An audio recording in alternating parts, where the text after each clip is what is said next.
ക്യാപ്റ്റന്മാരുടെ ഒരു ടീം എന്നാണ് മുംബൈയെ ബേസിക്കലി വിളിക്കുന്നത്.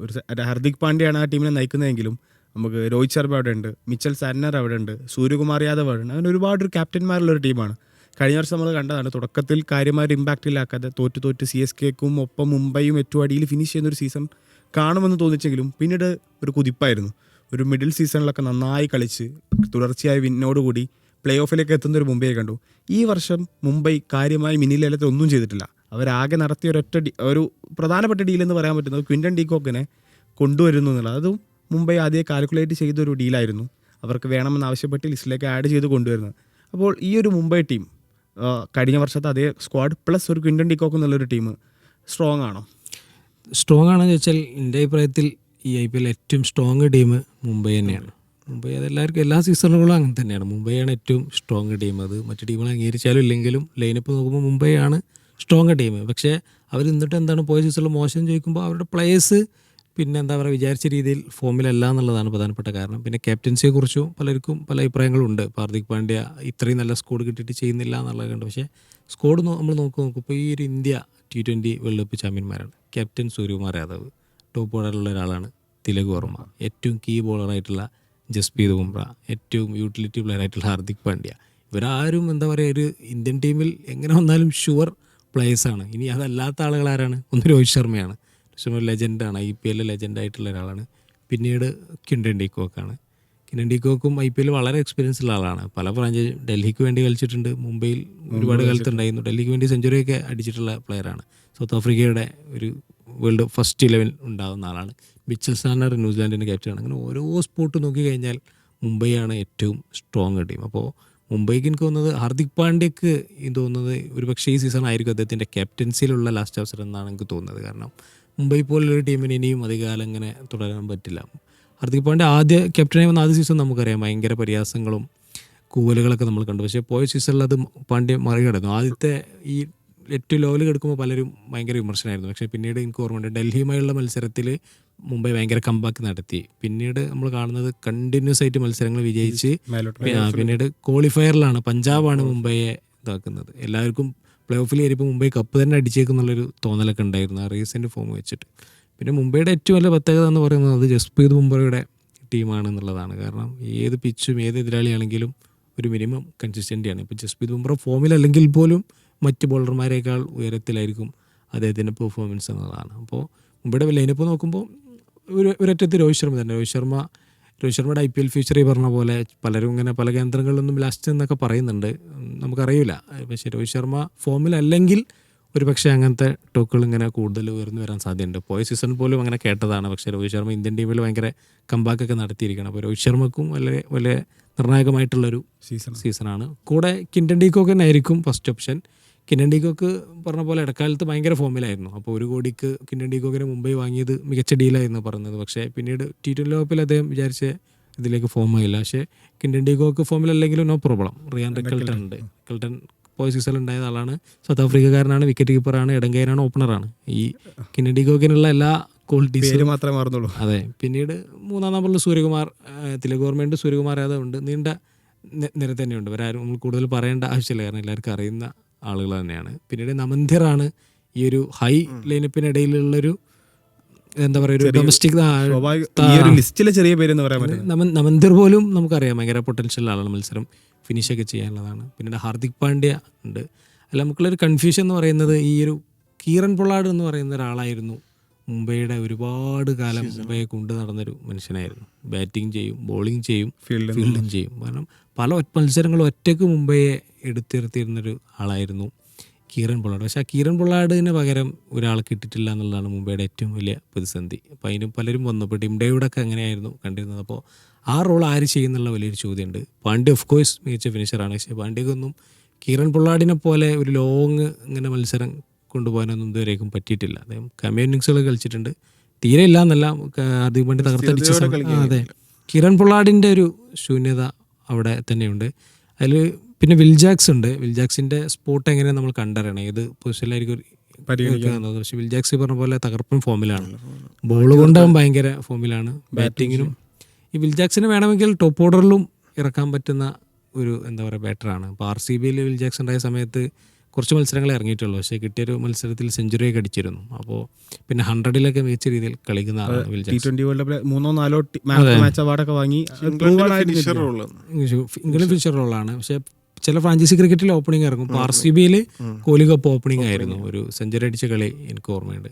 പിന്നെ ബൗളിങ്ങിൽ നമുക്കറിയാം ഒരു BBC സഖ്യം തന്നെയാണ് ബുംറ, ബോൾട്ട്, ചഹർ സീസണിന് മുന്നേ പോകും എന്നൊക്കെ പറയുന്നുണ്ടായിരുന്നു. പക്ഷേ അങ്ങനെ സംഭവിച്ചില്ല. പിന്നീട് ഷർദുൽ ഠാക്കൂർ ഉണ്ട്. അതെ, പിന്നെ ട്രെൻ ബോൾട്ട് പോയ കാലത്തെ ട്രെൻ ബോൾട്ട് അല്ല, എന്നാൽ പോലും ബുംറക്കൊപ്പം ഒരു പവർ പ്ലേയിൽ പന്തെടുക്കാൻ പറ്റിയ ബോളറാണ്. പിന്നെ ബാറ്റിങ്ങിൽ കൂടുതൽ വിദേശ താരങ്ങളെ ആശ്രയിക്കാത്തതുകൊണ്ട് ബോളിങ്ങിൽ എന്തായാലും രണ്ടുപേരെയൊക്കെ ഇറക്കാൻ പറ്റും. പിന്നെ സ്പിന്ന് മിച്ചൽ സാന്നർ തന്നെ ആയിരിക്കും നയിക്കുക എന്നുള്ളതാണ്. പിന്നെ കൂടെ മറ്റു ചില ഓപ്ഷൻസ് കൂടി ഉണ്ടെന്ന് എനിക്ക് തോന്നുന്നു. ഇപ്പോൾ മുംബൈക്ക് എതിരായിട്ട് വരുന്നത് KKR ആണ്. KKRൽ ക്യാപ്റ്റൻസിക്ക് ഒരു ചേഞ്ച് എല്ലാവരും പ്രതീക്ഷിച്ചതാണ്. അജിങ്ക്യ രഹാനെ മാറി റിങ്കു സിംഗിന് ക്യാപ്റ്റൻസി കൊടുക്കണമെന്ന് പൊതുവിൽ സോഷ്യൽ മീഡിയയിലും KKRൻ്റെ പേജുകളുടെ കമൻറ്റ് ബോക്സിലൊക്കെ റിങ്കുവിനെ ക്യാപ്റ്റൻ ആക്കുക എന്നുള്ളതാണ് ചർച്ച. പക്ഷേ അത് അജിങ്ക്യ രഹാനെ തന്നെ ക്യാപ്റ്റനായിട്ട് വരുന്നു. പുതിയൊരു കോച്ച്, ഒരു ഹെഡ് കോച്ച് എന്ന നിലക്ക് അഭിഷേക് നായർ വരുന്നു. അത് ഒപ്പം ഒരു വലിയ മികച്ചൊരു കോച്ചിങ് യൂണിറ്റ്, ഇപ്പോൾ റസലിനെ പോലുള്ളവർ, Shane Watson, team Southee, Bravo, അതൊരു ഫാൻറ്റാസ്റ്റിക് ടീം, ഒരു കോച്ചിങ് യൂണിറ്റ് KKRനുണ്ട്. ഇപ്പോൾ ഈ രഹാനെ ഉൾപ്പെടുന്ന ഈ ഒരു KKRൻ്റെ 11 എത്രത്തോളം ഒരു പൊട്ടൻഷ്യൽ ഉണ്ട്? എങ്ങനെ ആയിരിക്കും അവരുടെ ഒരു മത്സരത്തിലേക്ക് വരുമ്പോൾ എങ്ങനെയായിരിക്കും അവരുടെ ഒരു ചാൻസ്? ഈ രഹാനെ പറയുമ്പോൾ നമ്മൾ കഴിഞ്ഞ സീസണിൽ രഹാനെ അവസാനിപ്പിക്കുമെന്നാണ് പലരും കരുതിയത്. പുതിയ സീസണിൽ പുതിയ ക്യാപ്റ്റന് കീഴിലായിരിക്കും കൊൽക്കത്ത ഇറങ്ങുകയെന്ന്. പക്ഷേ കഴിഞ്ഞ ഈ അടുത്തിടെ നടന്ന നമ്മുടെ സയ്യദ് മുഷ്താഖ് അലി ട്രോഫിയിൽ രഹാന മികച്ച പ്രകടനം നടത്തിയിട്ടുണ്ട്. അപ്പോൾ അതുകൊണ്ടാണ് വീണ്ടും മിനി ലേലത്തിൽ പുതിയ ക്യാപ്റ്റനെ ആഡ് ചെയ്യാതെ രഹാനയ്ക്ക് തന്നെ അവസരം കൊടുക്കാമെന്ന് KKR വിചാരിച്ചിട്ടുണ്ടാവുക. അപ്പോൾ അത് ടോപ്പ് ഓർഡറിൽ രഹാന എന്തായാലും ഒരു ഫിക്സ്ഡ് സ്പോട്ടായിട്ട് അവിടെ ഉണ്ടാവും. പിന്നെ ഓപ്പണിംഗ് സ്ലോട്ടിൽ ഫിൻ അലനായിരിക്കും, ന്യൂസിലൻഡുകാരൻ ഫിൻ അലനായിരിക്കും KKRൻ്റെ ഒരു പ്രധാന ഒരു ഓപ്ഷനായിട്ടുള്ളത്. പ്രത്യേകിച്ച് കഴിഞ്ഞ T20 വേൾഡ് കപ്പിൽ നമ്മൾ കണ്ടതാണ്, മികച്ച ഫോമിലാണ് ഫിൻ അലൻ ബാറ്റ് ചെയ്യുന്നത്. അതേപോലെ തന്നെ ന്യൂസിലൻഡിൻ്റെ മറ്റൊരു ഓപ്പണിംഗ് ഓപ്ഷനായ ടീം സീഫേർട്ടാണ് മറ്റൊന്നുള്ളത്. പക്ഷേ ടീം സീഫേർട്ട് എത്രത്തോളം പ്ലേയിങ് 11-ലേക്ക് വരുമെന്ന് നമ്മൾ കണ്ടറിയേണ്ടി വരും. കാരണം 4 ഓപ്ഷൻ മാത്രമേ വിദേശ സ്ലോട്ട് അവൈലബിൾ ആയിട്ടുള്ളൂ. അപ്പോൾ അതുകൊണ്ട് ഫിൻ അലനൊപ്പം കഴിഞ്ഞ സീസണിലെ പ്രകടനം നോക്കുകയാണെങ്കിൽ സുനിൽ നരേനായിരിക്കും ബാറ്റിങ്ങിലേക്ക് വരിക. അപ്പോൾ കഴിഞ്ഞ ഗൗതം ഗംഭീറിൻ്റെ കാലം മുതലേ KKR നടത്തിയ ഒരു പരീക്ഷണമാണ് സുനിൽ നരേനെ ഓപ്പണിങ്ങിൽ ഇറക്കിയിട്ടുള്ള ഒരു പരീക്ഷണം. അത് Finn Allen, Sunil Narine opening option തന്നെയായിരിക്കും വരിക. പിന്നെ രഘുവംശി മറ്റൊരു ഓപ്ഷനായിട്ടുണ്ട്. പിന്നീട് ഒരാണ് റിങ്കു സിംഗ് അടക്കമുള്ള ഫിനിഷർ ഓപ്ഷനുകൾ വേറെയുണ്ട്. രമൺദീപിനെ പോലുള്ള ഓപ്ഷനുകളുണ്ട്. അത്തരത്തിൽ ബാറ്റിംഗ് നോക്കുകയാണെങ്കിൽ കഴിഞ്ഞ സീസണിലെ പ്ലേയേഴ്സും ഒപ്പം പുതിയ ന്യൂസിലൻഡിലെ ഫിന്നലിനെ പോലുള്ള പുതിയ ഓപ്ഷനുകൾ അടക്കമാണ് അവർ നടത്തിയത്. പ്രത്യേകിച്ച് കഴിഞ്ഞ മിനി ലേലത്തിൽ അവർ 8 പ്ലേയേഴ്സിനെ എങ്ങാനും റിലീസ് ചെയ്തിട്ടാണ് പ്ലേയേഴ്സിനെ പോയത്. അതിൽ ഏറ്റവും 25 കോടി നൽകി അവരെടുത്തത് കാമറൂൺ ഗ്രീനിൻ്റെ ഒരു ഇമ്പാക്റ്റ് അവർ വലിയ രീതിയിൽ അവർ പ്രതീക്ഷിക്കുന്നുണ്ട്. പ്രത്യേകിച്ച് നമ്മുടെ ആന്ധ്ര റസലിന് പകരം കാമറൂൺ ഗ്രീനിനെ ഉപയോഗപ്പെടുത്താമെന്നാണ് അവർ കരുതുന്നത്. അപ്പോൾ അത്തരത്തിൽ അവർ ഇത്തവണ പ്രതീക്ഷിക്കുന്ന ഒരു പ്ലെയർ കാമറൂൺ ഗ്രീൻ തന്നെയാണ്. ഇപ്പോൾ റസൽ പോയി സ്ക്വാഡിൽ, പ്രത്യേകിച്ച് കാരണം റസലിൻ്റെ ഒരു റോള് എത്രത്തോളം ആയിരുന്നു നമുക്കറിയാം. ബാറ്റ് ചെയ്യും, ഫീൽഡ് ചെയ്യുമ്പോൾ ഒരു വെസ്റ്റ് ഇൻഡീസ് ഓൾറൗണ്ടർ എങ്ങനെയാണോ എല്ലാ ഇമ്പാക്റ്റും KKRന് കിട്ടിയിട്ടുള്ളൊരു താരമാണ്. റസൽ ടീമിൻ്റെ കൂടെ കോച്ചിങ് സ്റ്റാഫിലുണ്ടെങ്കിലും റസലിൻ്റെ ആ ഒരു റോള് ഫിനിഷ് ചെയ്യാൻ റിങ്കുവിനെ കൊണ്ടോ രമൺദീപിനെ കൊണ്ടോ പറ്റുമെന്ന് തോന്നുന്നില്ല. റസലിന്റെ റോള് ചെയ്യാനാണ് കാമറൂൺ ഗ്രീനെ കൊണ്ടുവന്നത്. ഗ്രീൻ ഫിനിഷർ അല്ല, അത് ബോൾ എറിയുന്ന ഓൾറൗണ്ടർ എന്നുള്ള പേസ് ഓൾറൗണ്ടർ എന്നുള്ള രീതിയിലാണ് കാമറൂൺ ഗ്രീൻ വന്നിട്ടുള്ളത്. പക്ഷെ ഒരു പേസ് ഡിപ്പാർട്ട്മെന്റിന്റെ കേസ്, KKRന്റെ പേസ് ഡിപ്പാർട്ട്മെന്റിന്റെ കേസ് ഒരുപാട് കൺസേൺ ആണ്. കാരണം റസല് സ്വാഭാവികമായിട്ടും ബോൾ എടുക്കാനില്ല. കാമറൂൺ ഗ്രീനും പലപ്പോഴും ഒരു പാർട്ട് ടൈം ബോളറെ പോലെയാണ് പെർഫോം ചെയ്യാറുള്ളത്, ഇഞ്ചുറി പ്രോൺ ആയതുകൊണ്ട് തന്നെ.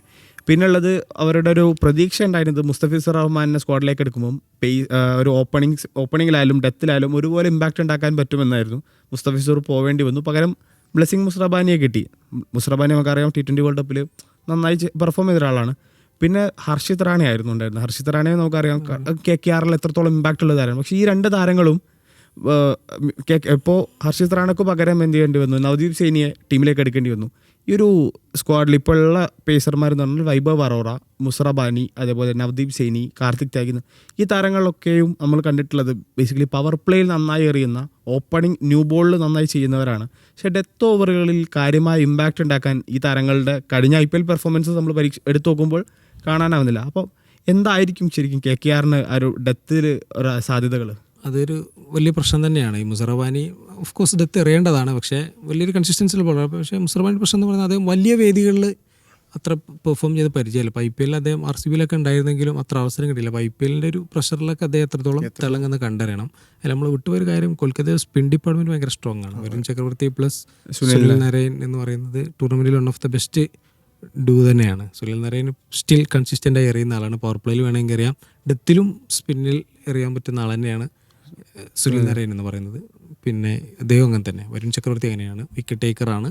പിന്നെ T20 ലോകകപ്പിൽ നമ്മൾ വിചാരിച്ച പെർഫോമൻസ് അല്ലെങ്കിലും അറിയാം നമുക്ക് കംബ്ര എന്ന് പറഞ്ഞിട്ടുള്ള ഒരു ഡൊമസ്റ്റിക്കിലെ ഒരു മിസ്റ്ററി സ്പിന്നറെ ഇത്തവണ KKR ടീമിൽ എടുത്തിട്ടുണ്ട്. ഒരുപക്ഷെ നരേനും അതേപോലെ വരുൺ ചക്രവർത്തിക്കൊപ്പം മൂന്നാമത്തെ സ്പിന്നറായിട്ട് സാധ്യതകൾ ഉപയോഗപ്പെടുത്താനുള്ള സാധ്യതകളുണ്ട്. ചക്രവർത്തിയുടെ ഒരു സെക്കൻഡ് വെർഷനൊക്കെ ആയിട്ട് അവർ കാണുന്ന ഒരു പ്ലെയർ ആയിരിക്കും. സുനിൽ നരൈൻ ബാറ്റിങ്ങിൽ ഓപ്പണിംഗ് ഇറങ്ങുമ്പോൾ ഗുണം എന്ന് വെച്ചാൽ സുനിൽ നരൈൻ സത്യത്തിൽ ഒരു ഓൾറൗണ്ടർ പോലും ആയിട്ട് പരിഗണിക്കാത്ത ഒരാളായിരുന്നു. അദ്ദേഹത്തിന്റെ ഓപ്പണിംഗിലേക്ക് എക്സ്ട്രാ ഓപ്ഷനാണ്. കിട്ടിയാൽ കിട്ടി. ഇപ്പോൾ സുനിൽ നരൈൻ ബാറ്റിങ്ങിൽ ഫോം ആയാലും വിക്കറ്റ് വന്നാലും കൊൽക്കത്തക്ക് യാതൊരു പ്രശ്നമല്ല. കാരണം അത് അതെ അത്രയും മികച്ച ബോളറെ ബാറ്റിംഗ് ഓപ്ഷൻ കിട്ടുമ്പോൾ ഒരു ഡെപ്ത് കൂട്ടുകയാണ് ചെയ്യുന്നത്. അപ്പോൾ അതൊരു വലിയ തന്ത്രമായിരുന്നു ഗംഭീർ. രഹാനയുടെ ബാറ്റിംഗ് ഒരു പ്രധാന കൺസേൺ ആയിരിക്കില്ല. രഹാന ചിലപ്പോൾ ഗംഭീരമായി പെർഫോം ചെയ്യും. രഹാന ഒരു കാലത്ത് IPL സ്ഥിരമായി കളിച്ചിരുന്ന ആളായിരുന്നു. രാജസ്ഥാനിലൊക്കെ ദ്രാവിഡിന്റെ ശിഷ്യനായിട്ട് ഒരു എന്താ പറയുക ഒരു സെൻസിബിൾ ഇന്നിങ്സ് ഒക്കെ കളിക്കുന്ന ആളായിരുന്നു. പിന്നീട് അദ്ദേഹത്തെ അങ്ങനെ ആർക്കും വേണ്ടാതായി. പിന്നീട് ചെന്നൈയിൽ അദ്ദേഹം വലിയ കമ്പാക്ക് നടത്തി. ഒരു സീസണിൽ അടിച്ച് തകർത്തു വലിയ സ്ട്രൈക്ക് റേറ്റിൽ. പിന്നീടാണ് അദ്ദേഹം കൊൽക്കത്തയിലെത്തുന്നത്. പക്ഷേ എന്നിട്ട് പോലും അദ്ദേഹത്തെ ചെറിയ പൈസക്കായിരുന്നു കൊൽക്കത്തയൊക്കെ വാങ്ങിയത്. എന്നിട്ട് പിന്നീട് ക്യാപ്റ്റൻസി കൊടുത്തു. തോന്നുന്നത് ആ ഒരു ശ്രേയസ് അയ്യർ കപ്പെടുത്തതിന് ശേഷം ശ്രേയസ് അയ്യരെ പറഞ്ഞയച്ചത് കൊൽക്കത്തക്ക് പിന്നീട് അത് വലിയൊരു നഷ്ടം തന്നെയാണ്. അവർ വെങ്കടേഷ് അയ്യറിലൊക്കെ ആയിരുന്നു വലിയ പ്രതീക്ഷ അർപ്പിച്ചത്. വെങ്കടേഷ് അയ്യർ അവർ ഫ്യൂച്ചർ ക്യാപ്റ്റനൊക്കെ ആക്കാമെന്ന് വിചാരിച്ചു. പക്ഷെ അത് റിലീസ് ചെയ്യേണ്ടി വന്നത് അവർക്ക് വലിയൊരു ബാധിച്ചിട്ടുണ്ട്. എനിക്ക് തോന്നുന്ന ഈ സീസൺ അവർക്ക് എല്ലാം ലേലത്തിൽ തിരിച്ചു പിടിക്കാനുള്ള സമയമായിരുന്നു. പക്ഷേ അതിലും കുറച്ച് ഇഞ്ചുറീസ് വന്നു. പിന്നെ ഈ ഒരു മിനി ലേലം ആയതുകൊണ്ട് തന്നെ വലിയ അവൈലബിൾ അവർക്കില്ലായിരുന്നു. മെഗാലേലം പോലെ ഒരുപാട് ഓപ്ഷൻസ് അവർക്കില്ല. എന്നുള്ള ഓപ്ഷൻസ് പിക്ക് ചെയ്ത താരങ്ങൾ മുസ്തഫിസൂർ അവരെ പ്രധാനപ്പെട്ട ഒരു ടാർഗറ്റ് ആയിരുന്നു. നല്ലൊരു ബോളിംഗ് അവർക്ക് നഷ്ടമായി. കൊൽക്കത്ത നമുക്ക് ടീം ലൈനപ്പ് നോക്കുമ്പോൾ അത്ര ഗംഭീരം എന്ന് പറയാനില്ല. എന്നാൽ ഇതിപ്പോൾ IPL ഓരോ ടീമും ഗംഭീരം എന്ന് പറയുമ്പോൾ ചെറിയ ചെറിയ മാറ്റങ്ങളേ ഉള്ളൂ.